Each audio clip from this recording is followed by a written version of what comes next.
بسم اللہ الرحمن الرحیم۔ السلام علیکم، ہمارے چینل میں خوش آمدید ناظرین۔ آج آپ کے لیے میں انتہائی خوفناک، سنسنی خیز اور دلچسپ کہانی لے کر آئی ہوں، لیکن کہانی شروع کرنے سے پہلے آپ سے گزارش ہے کہ اگر آپ ہمارے چینل پر نئے ہیں تو ہمارے چینل کو ضرور سبسکرائب کیجیے تاکہ آپ کو ہماری ویڈیوز سب سے پہلے ملیں۔ آج کل تو بچوں کے پاس پڑھنے کے لیے ہر سہولت موجود ہے، مگر اس کے باوجود بھی بچے پڑھائی میں دلچسپی نہیں لیتے۔ ایک وہ بھی وقت تھا جب ہمارے پاس پیدل چل کر اسکول جانے کے علاوہ اور کوئی دوسرا راستہ نہیں تھا۔ پھر اسکول میں جمع کرنے کے لیے ہمارے پاس فیس بھی نہ ہوتی تھی۔ میرے ساتھ بھی ایسا ہی ہوا تھا۔ میرے ابا ایک معمولی کسان تھے، ان کے پاس اتنے پیسے نہیں تھے کہ وہ مجھے اسکول کی فیس دے سکیں۔ تبھی میں نے سوچا کہ میں امتحان تو ضرور دوں گا، چاہے اس کے لیے مجھے کچھ بھی کرنا پڑے۔ ہمارے بوائز کالج کے پاس ہی ایک ہاسٹل ہوا کرتا تھا۔ ان دنوں حساب یہ تھا کہ اسکول اور ہاسٹل کی فیس ایک ساتھ دینا پڑتی۔ اگر اسکول کی فیس نہ دیتے تو ہاسٹل والے بھی ہمیں رہنے کی اجازت نہ دیتے تھے، مگر جب سے ہاسٹل اور اسکول کا کھاتا الگ الگ ہوا تھا میرے لیے قدرے آسانی ہو گئی تھی۔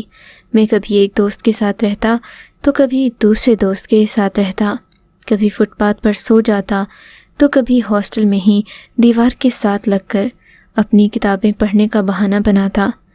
ہاسٹل کے وارڈن اور دیگر لوگوں کو پتہ تھا کہ میں یہاں صرف اور صرف اپنا وقت گزارنے آتا ہوں، یعنی کہ میرے پاس رہنے کے لیے نہ جگہ تھی نہ اسکول میں پڑھنے کے لیے فیس تھی۔ جب میرے پاس فیس نہ ہوتی تو میں اپنی ہی کلاس کے ایک ہم نام لڑکے کا نام استعمال کر کے اس کی رسید آگے کلرک کو جمع کروا دیتا اور وہ میرے لیے ایک آسانی سے راستہ بنا دیتا۔ تب میرے لیے یہ بات کوئی انوکھی نہیں تھی، مگر پھر ایک دن میرا عمر فاروق سے جھگڑا ہو گیا۔ عمر فاروق جو میرے لیے کسی پتلی گلی کی طرح تھا، میں اس کی رسید استعمال کر کے کلرک کو بیوقوف بنایا کرتا تھا۔ اب میرے لیے مصیبت آن پڑی۔ اس نے تو مجھے اپنی رسید نہیں دینی تھی، سو مجھے خود ہی کچھ کرنا تھا۔ مگر میں نے کیا کرنا تھا؟ میرے پاس نہ پیسے تھے نہ دماغ تھا کہ میں ان لڑکوں کی طرح چالاکی دکھا کر کوئی کام ہی کر جاتا۔ بس آخر میں میرے پاس سوائے دعا کے اور کچھ نہیں بچا تھا، مگر اللہ بھی سچے لوگوں کا ساتھ دیتا ہے۔ میں تو کب سے ان لوگوں کو بیوقوف بنا رہا تھا۔ اگلے دن میں نے سوچ لیا کہ پیپر کے لیے تیاری کرنے میں عمر کے پاس ضرور جاؤں گا۔ وہ ہمیشہ مجھ سے تیاری کے بہانے پڑھنے آتا تھا۔ وہ خود اتنا لائق فائق نہیں تھا جتنا کہ میں تھا، اسی لیے اسے فیس کی پرواہ نہیں تھی۔ وہ مجھے کھانے کو بھی دے دیتا اور بعض اوقات اپنے کمرے میں رہنے کی جگہ بھی۔ لیکن اب کی بار عمر فاروق نے اپنے سبھی دروازے مجھ پر بند کر دیے۔ وہ مجھ سے سخت ناراض تھا۔ یوں میری فیس کا نوٹس نہیں گیا۔ اب مجھے وارننگ مل چکی تھی، مگر میں وارننگ کا کیا کرتا؟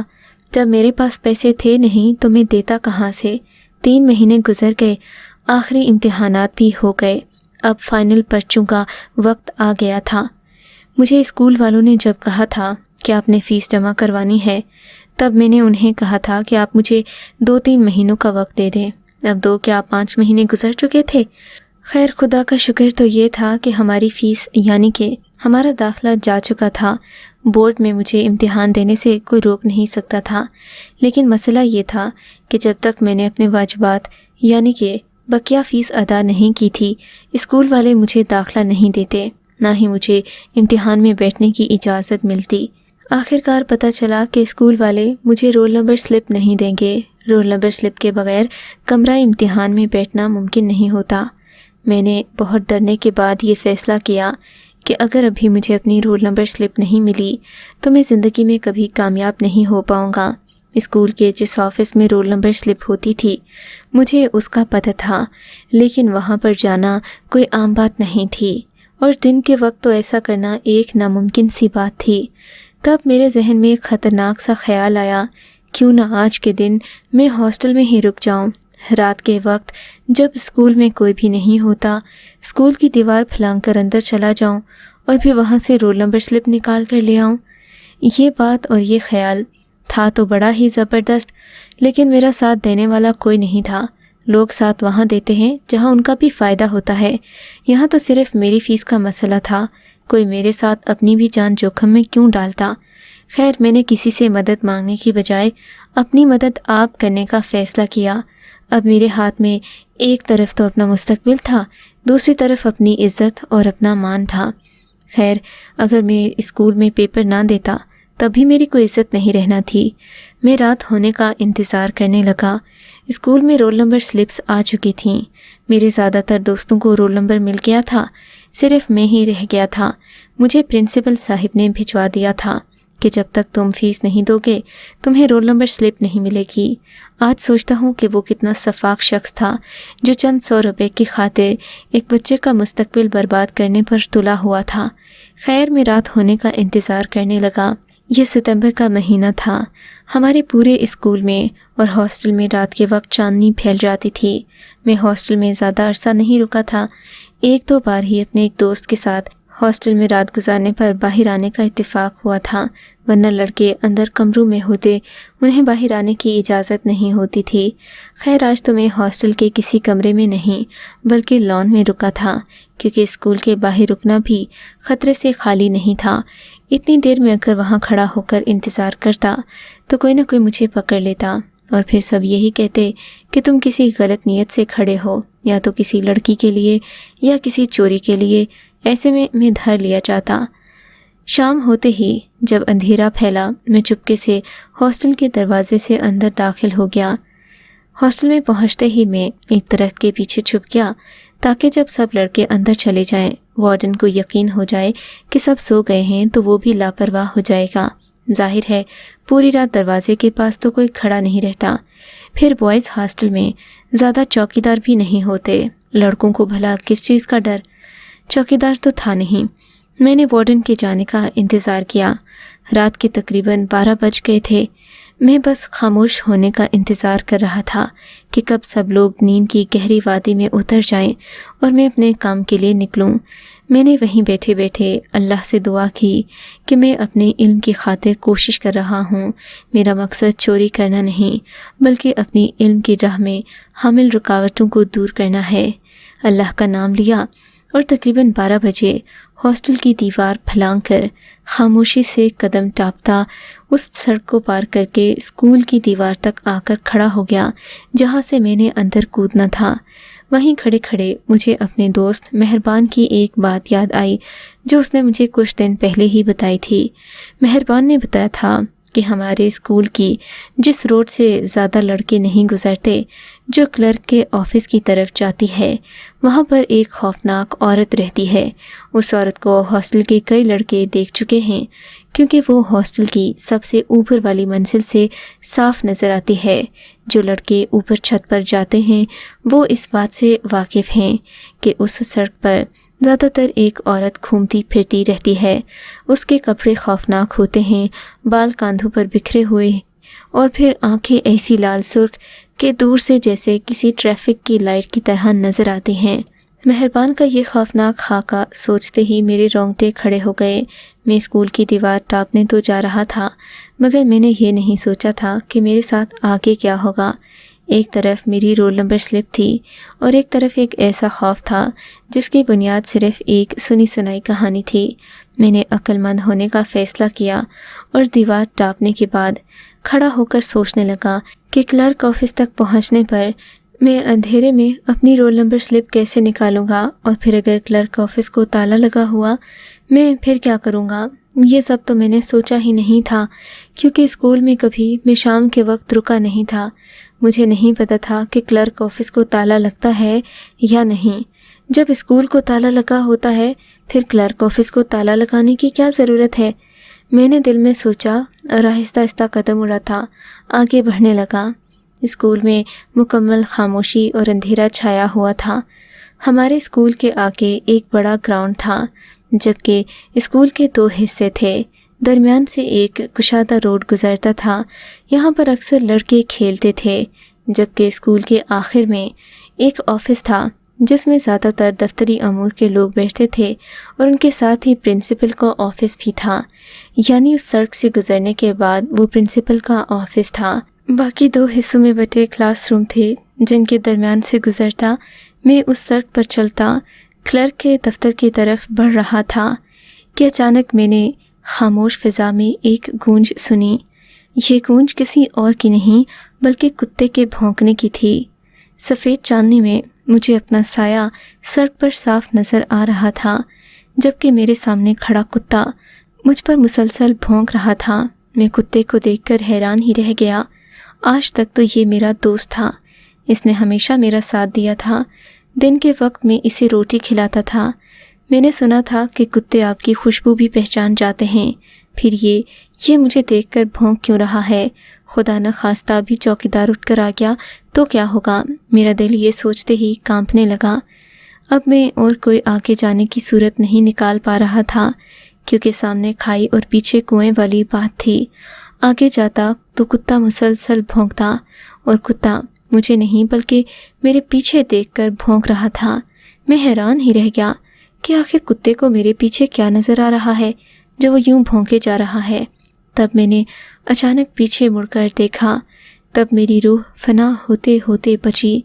میں نے جو منظر دیکھا، اس منظر کے نتیجے میں میرے جسم میں پیدا ہونے والے خوف کو میں الفاظ میں بیان کر ہی نہیں سکتا۔ آپ کہیں گے شاید میں بات کو بڑھا چڑھا کر پیش کر رہا ہوں، مگر یہ بات بالکل سچ ہے کہ میں نے اپنے سامنے جو منظر دیکھا اس نے میرے دل کو دہلا دیا۔ میں پورا وجود پسینے میں شرابور ہو گیا۔ مجھے اپنی ٹانگوں پر کھڑا رہنا مشکل ہو گیا۔ میں تھر تھر کانپنے لگا۔ میرے سامنے کھڑا وجود ایک انتہائی خوفناک عورت کا تھا۔ اس عورت کا حلیہ ہو بہو ویسا ہی تھا جیسا میں نے مہربان سے سنا تھا۔ اس کے بال پاؤں تک بکھرے ہوئے تھے، اس کی آنکھیں لال انگارہ تھیں جن میں سے سرخ روشنی پھوٹ رہی تھی۔ وہ اس قدر بھیانک لگ رہی تھی کہ اسے دیکھتے ہی کسی کی بھی جان نکل جائے۔ مجھے دیکھ کر وہ خوفناک ہنسنے لگی۔ تم یہاں کیوں آئے ہو؟ اس نے مجھ سے ایک مکاری بھری مسکراہٹ کے ساتھ پوچھا۔ اپنی مجبوری سے آیا ہوں، میں نے ہکلاتے ہوئے جواب دیا۔ تمہیں کیا مجبوری تھی کہ آدھی رات کو اپنی جان میرے حوالے کرنے چلے آئے؟ وہ عورت یہ کہہ کر میرے قریب آنے لگی۔ مجھے کچھ مت کہو، میں پہلے ہی بہت دکھی ہوں۔ میں نے نہ جانے کیوں اس خوفناک مخلوق کو اپنے دل کی بات کہہ دی۔ اچھا، تمہیں کیا مسئلہ ہے؟ وہ یکدم اپنے ہاتھ روک کر بولی، جیسے اسے میرے دلی مسئلے سے کوئی غرض ہو اور وہ میری مدد کرنا چاہتی ہو۔ میں ایک غریب لڑکا ہوں۔ میں نے اسے مسیحا سمجھ کر اپنی کہانی سنانا شروع کر دی۔ میرے پاس اسکول میں دینے کا وظیفہ نہیں ہے، اسی لیے اسکول والے مجھے ایک کاغذ نہیں دے رہے جس سے میری کامیابی منسوب ہے۔ میری بات سن کر وہ بھی پریشان ہو گئی، جیسے اسے کسی انسان کی مدد کرنے کا واقعی میں شوق ہو اور وہ درد دل رکھتی ہو۔ میں حیران تھا کہ اس مخلوق کے پاس بھی دل ہوتا ہے۔ یہ تو میرے اسکول کے پرنسپل سے زیادہ اچھی تھی، میں نے سوچا، اور پھر اسے اپنی ساری کہانی سنا دی۔ اس وقت نہ جانے کیوں مجھے اس سے بالکل بھی ڈر نہیں لگ رہا تھا۔ وہ میری جیسے کسی دوست جیسی بن گئی تھی۔ وہ مجھ سے باتیں پوچھنے لگی۔ میں اس کے سامنے پھوٹ پھوٹ کر رو دیا۔ میرے دل کا سارا غبار نکل گیا۔ اب تو میں سوچنے لگا، اگر یہ مجھے کھا بھی جائے تو اچھا ہی ہے، میری زندگی سے جان چھوٹ جائے گی۔ میں نیچے سڑک پر بیٹھ گیا۔ نہ جانے کتا بھی کیوں چپ ہو گیا تھا، اس نے بھی بھونکنا بند کر دیا تھا، جبکہ اس سڑک پر ہم دونوں بیٹھے باتیں کر رہے تھے۔ آج تک کسی انسان نے میرے دل کا دکھ نہیں سنا تھا، مگر وہ واحد تھا جس نے میرے دل کی بات سنی اور سمجھی۔ پھر وہ بولی، دیکھو، جیسے تم ہو بالکل ویسے ہی میری بھی مجبوری ہے۔ میں چاہتی ہوں کہ میں اپنا مقصد حاصل کر لوں، اسی سے میری زندگی جڑی ہے۔ اگر تم میری مدد کرو گے تو میں تمہاری بھی مدد کر دوں گی۔ اس نے شرطیہ لہجے میں کہا، ہاں کیوں نہیں، تم دل کی اچھی لگتی ہو۔ میں نے اس کی طرف دیکھے بغیر کہا، کیونکہ وہ انتہائی خوفناک صورت کی مالک تھی، مگر اس کی آواز میں ایک درد تھا جو میں محسوس کر سکتا تھا۔ میں نے کہا، تم بولو، میں تمہاری کیا مدد کر سکتا ہوں اور اس کے بدلے میں تم مجھے کیا دو گی؟ وہ کچھ دیر ٹھہر کر بولی، میں تمہیں جو تم چاہتے ہو وہ دلا دوں گی، مگر اس کے بدلے میں جو تمہیں کرنا ہوگا وہ میں تمہیں ابھی بتا نہیں سکتی۔ میں پہلے تمہارا کام کروں گی، پھر تم مجھے بتانا کہ تم وہ کام کر سکتے ہو یا نہیں جو میں تمہیں کہوں گی۔ میں اس کی بات مان گیا تھا، مگر میرے دل میں ایک بار بھی یہ خیال نہ جانے کیوں نہیں آیا کہ وہ مجھ سے کتنا بھیانک کام بھی کرنے کو کہہ سکتی ہے۔ میں خاموش ہو کر کھڑا ہو گیا۔ وہ میرے پیچھے پیچھے چلنے لگی۔ کتے نے دوبارہ بھونکنا شروع کر دیا، مگر اس عورت نے مجھے چلتے رہنے کا حکم دیا۔ بولی، میرے ہوتے ہوئے یہاں کوئی آنے کی جرات بھی نہیں کر سکتا۔ سب کے اندر، سب کے دلوں میں میری ڈر کی دہشت بیٹھی ہے۔ سب میرے حلیے سے ڈرتے ہیں، حالانکہ میں ایسی نہیں ہوں۔ تو پھر تم کیسی ہو؟ میں نے کہا۔ تم پلٹ کر دیکھو تو صحیح، اس نے نرم سی آواز میں کہا۔ میں نے دوبارہ پیچھے مڑ کر دیکھا تو وہاں ایک انتہائی حسین لڑکی کھڑی تھی، جس کے بہت خوبصورت بال، چمکتا چہرہ اور معصوم آنکھیں تھیں۔ میں اسے دیکھ کر حیران رہ گیا۔ کیا یہ تمہارا اصل روپ ہے یا وہ تمہارا اصل روپ تھا؟ یہ میں تمہیں بعد میں بتا دوں گی، فی الحال میں تمہارا کام کرنے آئی ہوں۔ وہ کون سا کمرہ ہے جس سے تمہیں اپنا کاغذ ملے گا؟ اس لڑکی نے مجھ سے پوچھا۔ یہ والا کمرہ ہے۔ میں نے کلرک کے کمرے کی طرف اشارہ کیا، پھر وہ بغیر کسی اشارے کے اس میں داخل ہو گئی۔ اس نے دروازے کو کھولا بھی نہیں، نہ جانے کیسے وہ دروازے میں غائب ہو گئی۔ جب وہ باہر آئی تو اس کے ہاتھوں میں کاغذات کا ایک پلندہ تھا۔ اس دفتر میں تو یہی تھا جو میں نے تمہارے حوالے کر دیا، اس میں سے دیکھ لو تمہیں کیا چاہیے۔ خدا کا شکر کہ میرے نام کا رول نمبر سلپ مجھے اول ہی مل گیا۔ میں نے وہ لے کر اس لڑکی کے حوالے کر دیا۔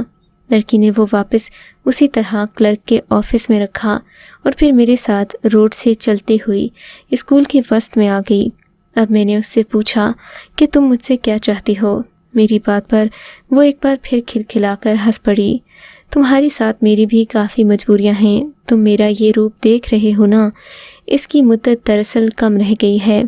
اس روپ کو برقرار رکھنے کے لیے مجھے بہت محنت کرنا پڑے گی، کسی کا خون پینا پڑے گا، لیکن میں ایسا کر نہیں پاتی کیونکہ یہاں تو کوئی آتا نہیں ہے، اور مشکل سے جو آ بھی جائے وہ دور سے ہی واپس چلا جاتا ہے۔ یہ منحوس کتا مجھے دیکھ کر بھونکنا شروع کر دیتا ہے۔ میں تم سے 2 ہی مطالبات رکھتی ہوں۔ پہلا تو یہ کہ تم اس کتے کی جان لے لو، کیونکہ یہ مجھے دیکھتے ہی چیخنا چلانا شروع کر دیتا ہے، اور پھر کوئی لڑکا میرے پاس نہیں آتا۔ اس کی بات سن کر میں حیران ہی ہو گیا کہ وہ یہ کیسی باتیں کر رہی تھی۔ کیا اسے میرے ہاتھوں یعنی میرے ذریعے کسی لڑکے کا خون پینا تھا؟ اگر ایسا ہی تھا تو اس نے میرا خون کیوں نہیں پیا؟ میں نے اس سے پوچھا مگر وہ کوئی جواب نہیں دے پائی۔ پھر مجھے یاد آیا کہ میرے گلے میں شاید ایک تعویذ پڑا تھا، تبھی وہ مجھے ہاتھ نہیں لگا پائی، اور اس نے مجھ سے ہمدردی کا ناٹک کر کے مجھے اپنے جال میں پھنسانا چاہا۔ میں اس کی ساری چال سمجھ گیا تھا۔ اچھا، تمہارا دوسرا مطالبہ کیا ہے؟ میرا دوسرا مطالبہ یہ ہے کہ تم اسکول کے سبھی لڑکوں کو بہلا پھسلا کر اس سڑک پر لے آؤ گے تاکہ میں ان کا شکار کر سکوں۔ اگر میں ایسا نہیں کر سکی میری جوانی برباد ہو جائے گی اور میں سب کو تباہ کر دوں گی۔ وہ گراتے ہوئے بولی، ٹھیک ہے، میں تمہارے دونوں کام کر دوں گا۔ میں نے جان چھڑانے والی بات کی، لیکن یہ کتا تو مار دو۔ اس نے جاتے جاتے مجھے یاد دلایا، یہ کتا بھی ماروں گا تو سب مجھ پر شک کریں گے، کل اسے زہر دے دوں گا، تم خوش ہو جاؤ۔ میں نے یہ کہا اور اسے خدا حافظ کہہ کر آ گیا، مگر میں ہاسٹل میں آ کر بہت پریشان تھا۔ اگر ایسا ہو جاتا تو نہ جانے کتنے لڑکوں کی جانیں جا سکتی تھیں۔ اپنے معمولی سے مقصد کے لیے میں کسی کی جان نہیں لے سکتا تھا۔ میں نے سب سے کچھ بھی نہیں کہا، مگر رفتہ رفتہ مجھے احساس ستانے لگا۔ اگلے ہی دن میں مفتی صاحب کے پاس گیا، انہیں ساری روایت سنائی، کہا کہ مجھے ڈر بھی لگ رہا ہے کہ اس عورت کی بات نہ مانی تو نہ جانے وہ کیا طوفان کھڑا کر دے گی۔ خدا را آپ مجھے کوئی مدد کیجیے۔ مولوی صاحب کہنے لگے، تم نے اس جنزادی سے مدد کی درخواست کر کے سب سے بڑی غلطی خود کی ہے۔ اگر تمہارے پاس فیس نہیں تھی تو تم کوئی اور بندوبست کرتے۔ اس طرح ایک نادیدہ مخلوق سے اپنی مدد مانگنے کی کیا ضرورت تھی؟ علامہ صاحب کی بات سن کر مجھے افسوس بھی ہوا کہ میں نے یہ لالچ اور ڈر میں آ کر کیا کر دیا، مگر میری مجبوری تھی، میں کیا کرتا۔ بہرحال اس واقعے کے بعد انہوں نے مجھے خاص قسم کی مٹی اور کچھ گھاس پھونس جمع کر کے دیا۔ جب میں نے دیکھا کہ اس گھاس پھونس کے ساتھ مجھے آگ جلانا پڑے گی تو میں سمجھ گیا کہ علامہ صاحب کیا چاہتے ہیں۔ میرا ویسے تو دل بھی دکھا کہ جس نے میری مدد کی میں اسے جان لینے جا رہا ہوں، مگر کیا کرتا، اسی میں سب کی بہتری تھی۔ اگلی شام کو جب سب لوگ سو گئے، میں چپکے سے ہاسٹل سے نکلا اور اسی سڑک پر جا کر وہ مٹی پھیلا کر ایک حصار کھینچ دیا جہاں مجھے علامہ صاحب نے ایسا کرنے کو کہا تھا۔ ایسا کرنے سے وہ عورت ہمیشہ کے لیے اپنی زندگی سے ہاتھ دھونے والی تھی، اور میں نے باقی لوگوں کی زندگیاں بچانے کے لیے اپنی محسنہ کی زندگی ہمیشہ کے لیے چھین لی۔ پورے اسکول نے رات کے 1 بجے دہشت ناک چیخوں کی آواز سنی تھی۔ مجھے وہ آگ میں جلتا سایہ آج بھی نہیں بھولتا۔ آج بھی میرے دل پر ایک بوجھ ہے کہ میں نے غلط کیا۔ اب آپ ہی بتائیں، کیا میں صحیح تھا یا غلط تھا؟ کیا آپ میری جگہ ہوتے تو اسے بخش دیتے؟ اگر آپ کو یہ کہانی اچھی لگی ہے تو اس ویڈیو کو لائک کیجیے، اور اس طرح کی مزید ویڈیوز دیکھنے کے لیے ہمارے چینل کو سبسکرائب کیجیے۔ اور ہاں، اگر آپ کی کسی دوست، رشتہ دار یا بہن کے ساتھ خدا نہ کرے ایسا کوئی واقعہ پیش آیا ہے تو ہمیں کامنٹ سیکشن میں اس کے بارے میں ضرور بتائیے۔